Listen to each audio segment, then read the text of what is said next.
श्री कृष्णा, जय श्री श्याम। आप सभी का स्वागत है ज्योतिष पाठशाला में। आइए जुड़ते जाएं। आज बात करेंगे हम। देखिए, आज जो तिथि है वो अष्टमी की तिथि है और आज माँ धूमावती का प्रकटोत्सव है। आज माँ धूमावती का दिवस है और माँ धूमावती की बहुत बड़ी महानता है और काफ़ी बड़ी विशेष उनकी कहानी भी है। लोकेश मेहता जी, राधे राधे। लोकेश जी, रमन जी, राधे राधे, जय श्री कृष्णा। आप सबका स्वागत है।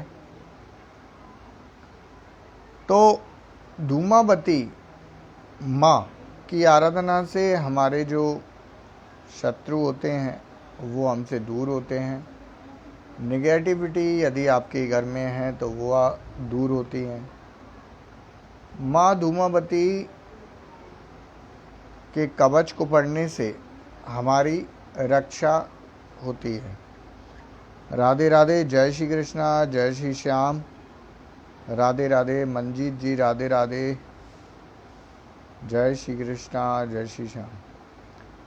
तो आज के दिन धूमावती कवच जरूर पढ़ना चाहिए। यदि आपके पास समय है तो माँ धूमावती का कवच अवश्य पढ़ें। इसके अलावा आप माँ धूमावती के मंत्र का जाप भी कर सकते हैं। रुद्राक्ष की माला से कीजिए और सफ़ेद वस्त्र पहन के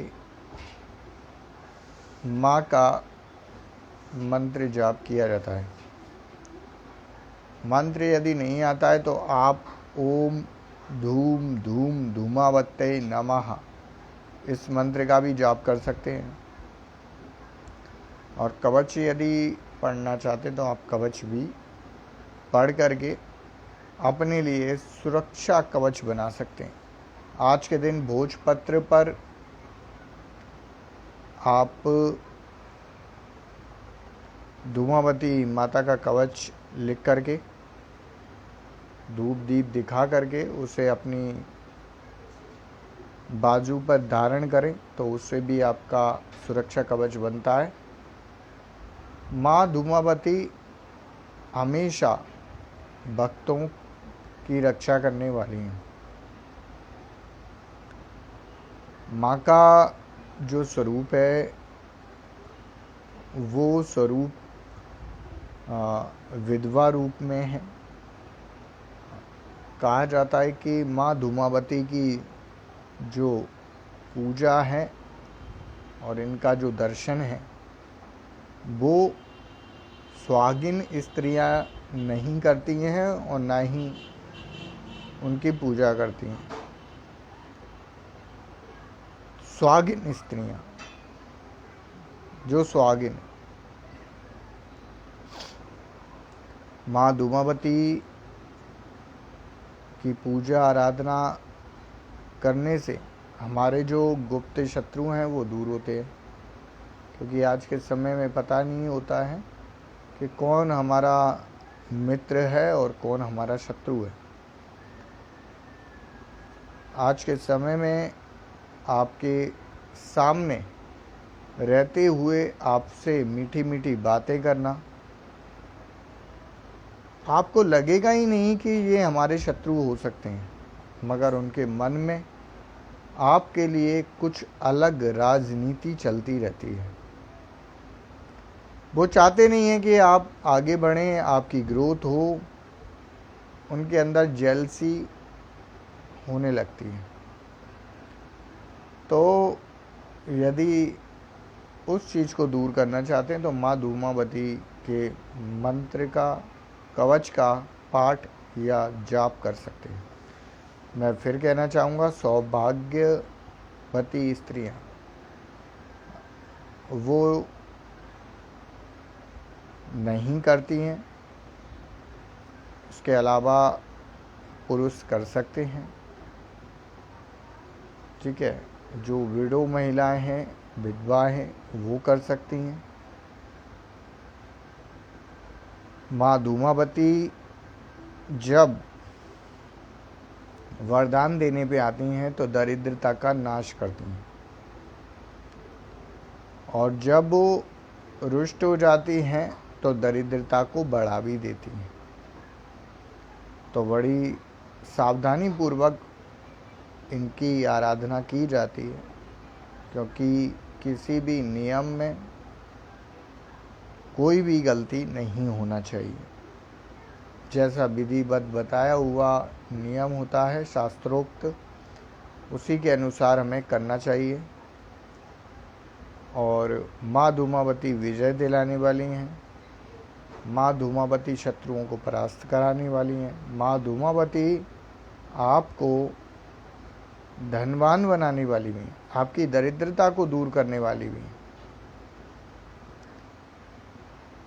तो दरिद्रता को दूर करना है तो माँ धूमावती की आराधना भी की जा सकती है। आज के दिन माँ धूमावती को सफ़ेद चीज़ों का भोग लगाया जाता है। आप दूध से बनी हुई मिठाई का भोग लगा सकते हैं, सफ़ेद मिठाई, सफ़ेद बर्फ़ी का भोग लगा सकते हैं। सफ़ेद चीज़ों का भोग लगाइए, सफ़ेद चंदन लगाते हैं, और सफ़ेद वस्त्र धारण करके सफ़ेद फूलों से माँ की पूजा की जाती है। सफ़ेद फूल ही माता पे चढ़ाए जाते हैं। माँ धूमावती की आराधना करने पर विशेषता उनको काफ़ी लाभ होता है जिनके गुप्त शत्रु हैं, जो काफ़ी समय से पीड़ित हैं। कई बार हमें पता नहीं पड़ पाता है कि हमारी पत्रिका में आखिरकार ऐसा क्या परेशानी बनी हुई है जिसके कारण हम अभी तक उस परेशानी से उभर नहीं पाए। तो पत्रिका का विश्लेषण होना जरूरी होता है, क्योंकि कुछ प्रभाव ग्रहों का भी होता है और कुछ प्रभाव नेगेटिव एनर्जियों का भी होता है। नेगेटिव एनर्जी आपके वास्तु से भी हो सकती है, आपके घर के वास्तु से भी आपके ऊपर इफेक्ट कर सकती है। नेगेटिव एनर्जी अदरवाइज कहीं ऐसी जगह जहाँ पर आप जा चुके हैं, कुछ नियम के विरुद्ध आपने किया है, तो भी नेगेटिव इफेक्ट आपके ऊपर आ सकता है। देखिए, बिना प्रकृति के उल्लंघन किए हुए कोई भी नेगेटिव इफेक्ट आपके ऊपर नहीं हावी हो सकता है, ना इफेक्ट डाल सकता है। कई बार जाने अनजाने में कुछ गलती ऐसी हो जाती हैं, उससे नेगेटिव इफेक्ट आता है। यदि ऐसा आपको लगता है और ऐसा हो रहा है तो उसके लिए आप उपाय कर सकते हैं। गायत्री मंत्र का जाप कीजिए, उससे भी नेगेटिव इफेक्ट दूर होते हैं। दूसरा, हनुमान चालीसा का 7 बार पाठ करें, उससे भी आप अपनी नेगेटिव इफेक्ट को दूर कर सकते हैं। मंजीत जी, गुरु जी आप बिल्कुल देखते हैं। मंजीत जी पत्रिका बिल्कुल देखते हैं, पत्रिका का विश्लेषण भी करते हैं।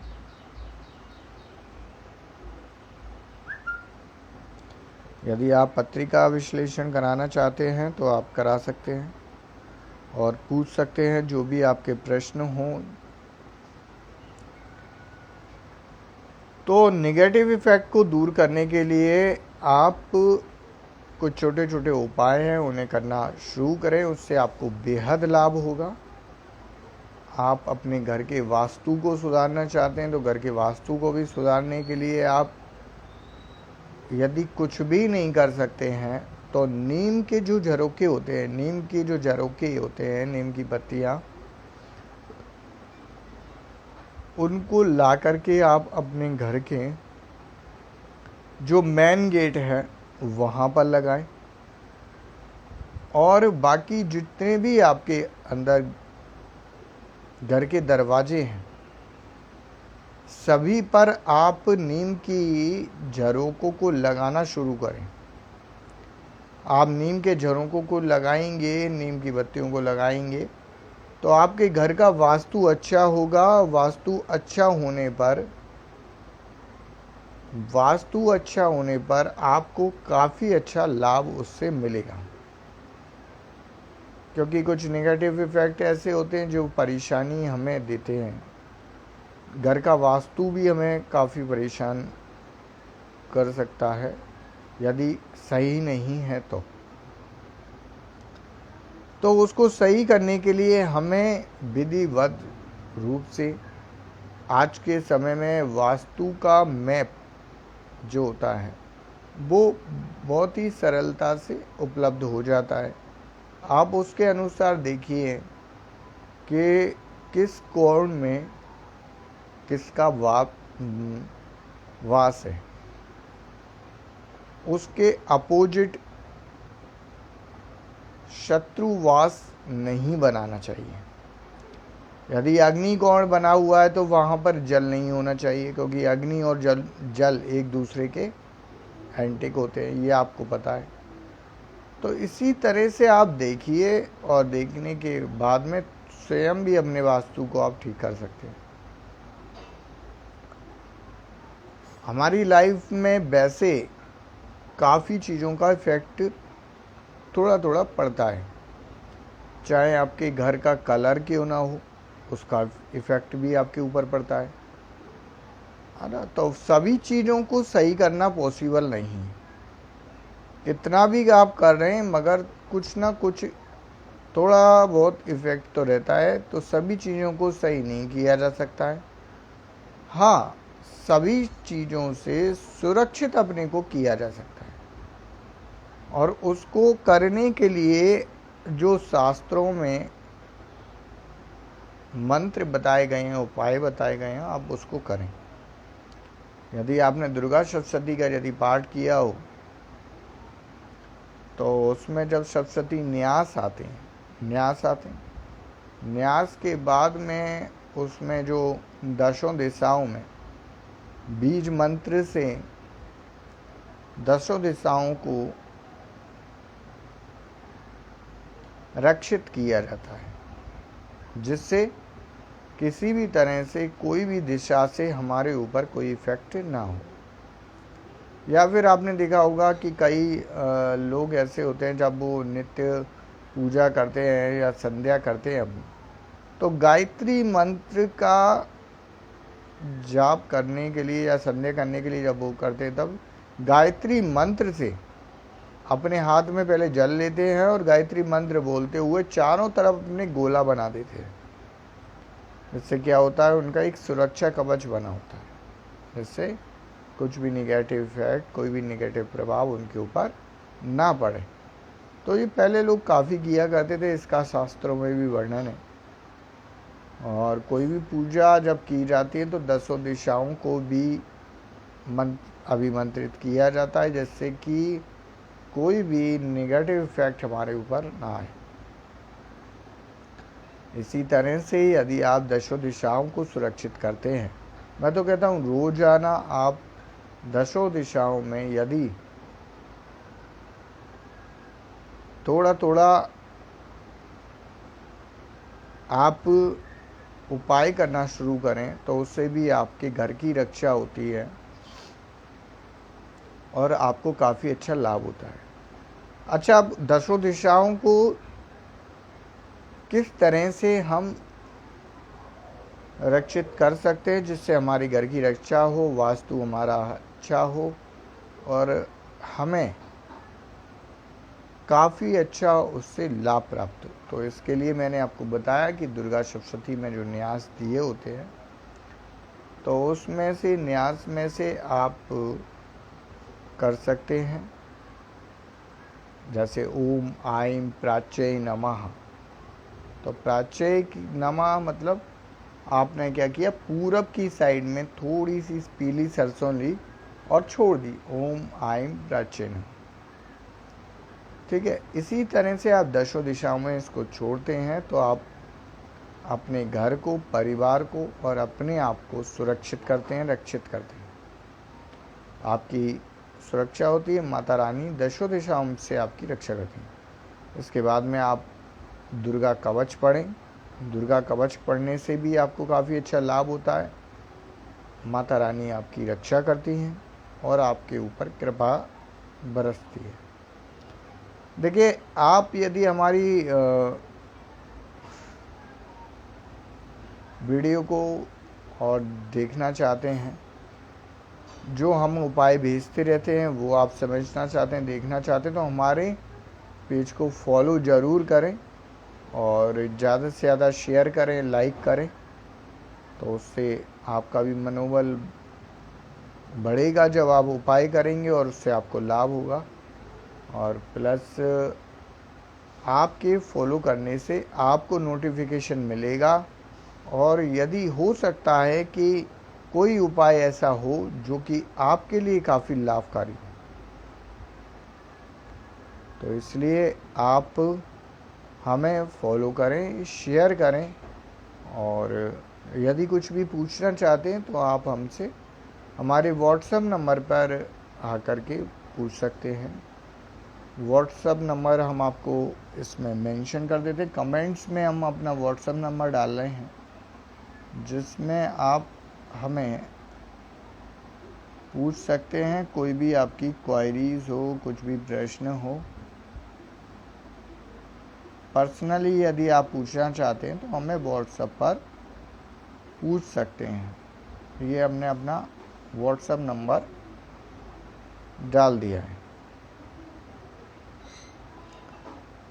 तो आप यदि पूछना चाहते हैं, कोई भी आपके प्रश्न है, तो आप पर्सनली हमसे पूछ सकते हैं। पत्रिका का आप विश्लेषण कराना चाहते हैं, अपनी जन्म कुंडली का विश्लेषण कराना चाहते हैं, तो वो भी आप पूछ सकते हैं। उसका छोटा सा हमने फीस रखा है, मात्र 200 रुपये। आप वो दे करके आप अपनी प्रश्नों के जवाब को प्राप्त कर सकते हैं।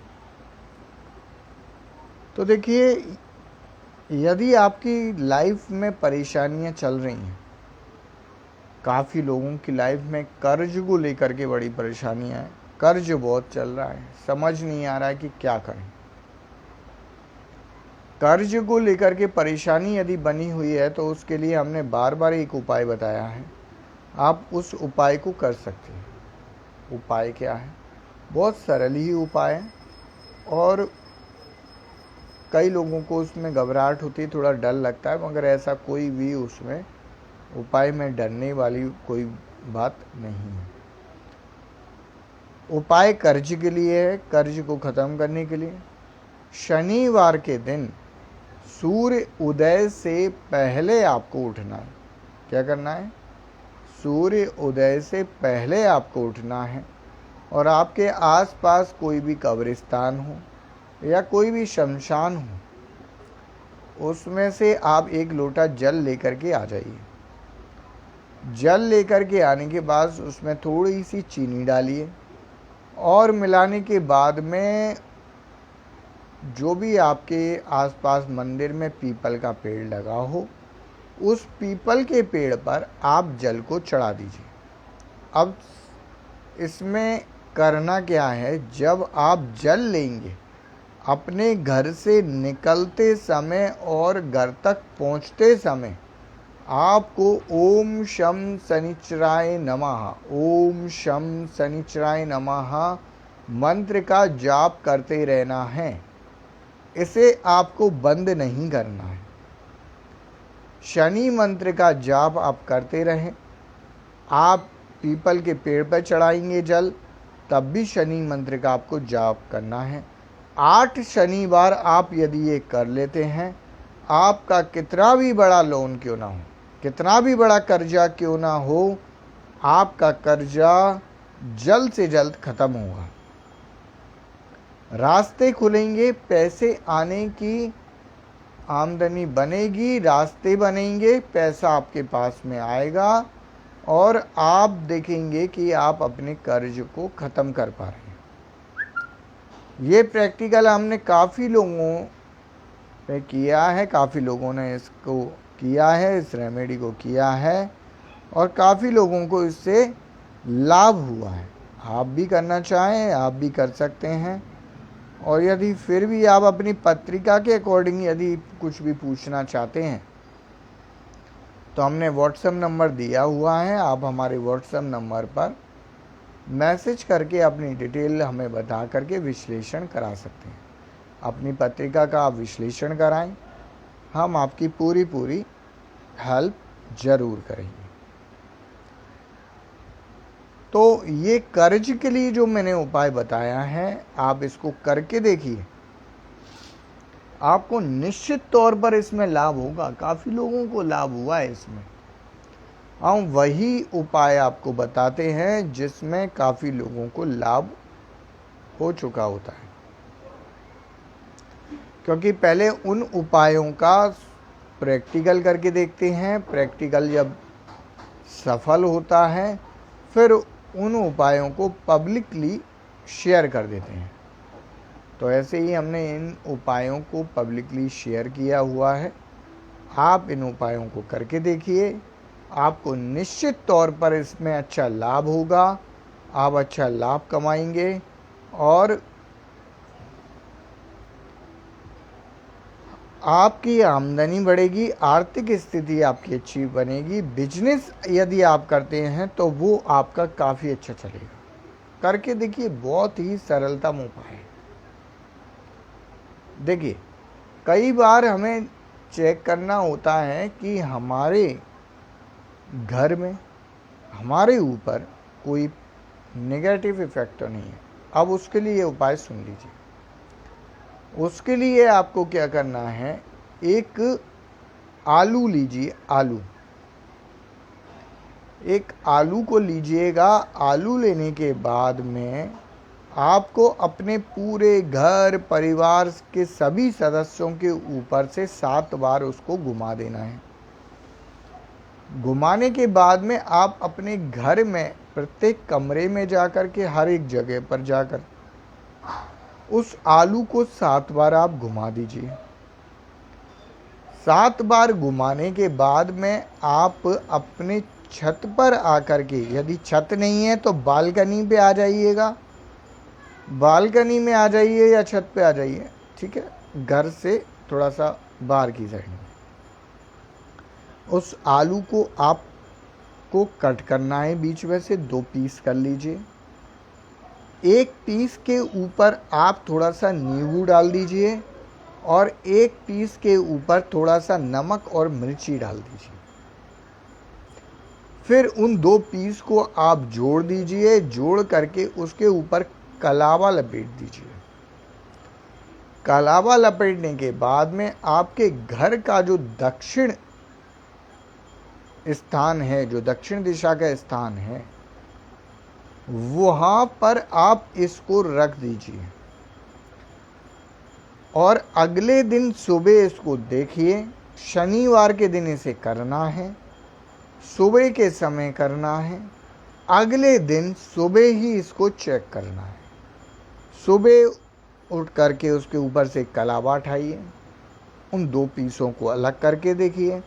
अंदर यदि उसके काला निशान आता है, काला बिल्कुल ब्लैक निशान आता है, जेड ब्लैक निशान, काले रंग का निशान यदि उसमें बन जाता है, तो निश्चित मानिए कुछ नेगेटिव इफेक्ट आपके परिवार और आपके घर के ऊपर है। इस तरह से भी आप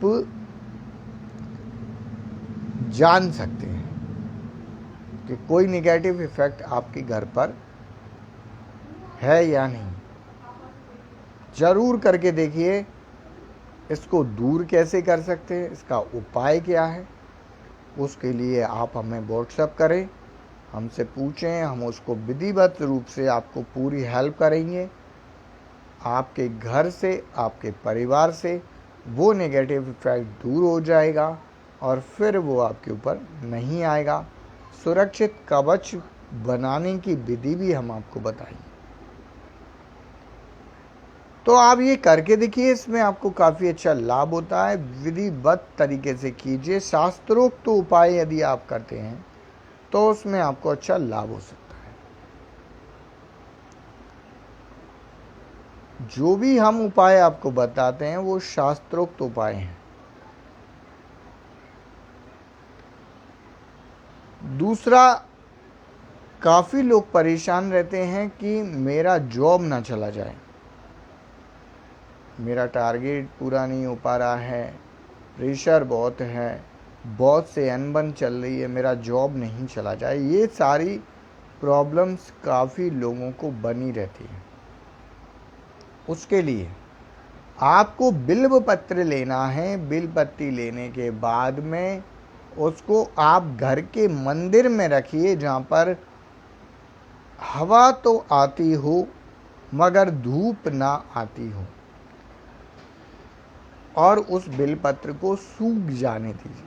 सूख जाएगी, पूरी सूखने के बाद में उसका पाउडर बना लीजिए और उसमें कपिला गाय के दूध को मिला दीजिए। फिर उसका पेस्ट बनाइए, छोटी छोटी गोलियां बना करके अपने पास में रख लीजिए। उन गोलियों को बना करके रख लीजिए और उसमें से रोजाना एक छोटी सी गोली निकाल करके आप अपने तिलक लगाना शुरू कर दीजिए। आपके जो बॉस हैं, जो आपसे लड़ाई झगड़ा करते हैं, स्टाफ के लोग हैं या घर के लोग हैं या घर परिवार के लोग हैं, सब आपसे प्रेम से बात करेंगे, अच्छे से बात करेंगे और आपस में प्रेम बढ़ेगा और आपकी रिस्पेक्ट करना शुरू करेंगे। करके देखिए, बहुत ही सरल और काफ़ी अच्छा उपाय है। इससे काफ़ी लोगों को लाभ हुआ है और काफ़ी लोग इसे करते हैं। हमारी वीडियो को ज़्यादा से ज़्यादा शेयर करें और लाइक करें और फॉलो करें, जिससे हम इसी तरह से आपको जो उपाय बताते हैं उनसे आपको काफ़ी लाभ होता है। जय श्री राम। अनिल शर्मा जी, राधे राधे। तो आप जो उपाय हम आपको बता रहे हैं वो शास्त्रोक्त उपाय हैं, ऐसे ही उपाय नहीं बताते हम।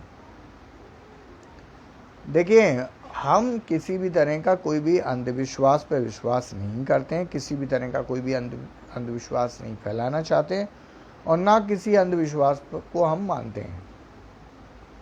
जो भी हमारे शास्त्र में लिखा हुआ है उसी पर हम चलते हैं और ना हमें किसी भी ऐसे कोई भी स्विच वर्ड पर विश्वास करते हैं।